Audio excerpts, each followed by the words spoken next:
नमस्कार, मी डॉक्टर निखिल मुसळे, मी बालरोगतज्ञ आहे. अ, हा एक्स-रे पहा. या बाळाच्या श्वासाच्या नळीमध्ये एक सर्क्युलर म्हणजे वर्तुळाकार फॉरेन बॉडी म्हणजेच काहीतरी ऑब्जेक्ट अडकून बसलेला दिसतोय या एक्स-रेमध्ये. आता हा जर कॉइन असेल तर ठीक आहे. पण अनावधानाने जर बाळाने डिस्क बॅटरी गिळलेली असेल तर हे बाळाच्या जीवावर बेतू शकतं.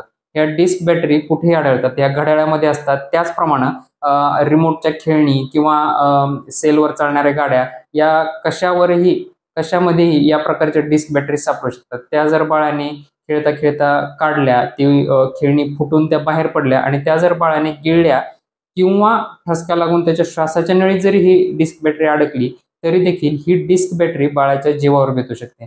या डिस्क बॅटरीमध्ये असलेले कोरोसिव्ह ॲसिड्स काही वेळानं हळू-हळू बाहेर पडतात आणि अन्ननलिका आणि श्वासाची नळी या दोघांना देखील हे करोड करून टाकतात, म्हणजे छिद्र पाडतात. आणि त्यामुळे काय होतं, की बाळाला ॲस्पिरेशन होतं आणि ताबडतोब बाळाचा जीव देखील जाऊ शकतो. त्यामुळे जर बाळ तुमचं डिस्क बॅटरीशी खेळत असेल आणि त्याला ठसका लागलेला असेल, सारखं खोकत असेल, ताबडतोब डॉक्टरांकडे घेऊन जा. ती डिस्क बॅटरी गिळल्यापासून 4 तासाच्या आत ही डिस्क बॅटरी ब्रॉन्कोस्कोपी नावाच्या दुर्बिणीनं बाहेर काढावी लागते. तशी न काढल्यास ती बॅटरी फुटून त्यातले ॲसिड बाहेर पडून अन्ननलिका, श्वासाची नळी यांना छिद्र पडून बाळाच्या जीवावर बेतू शकतात. धन्यवाद.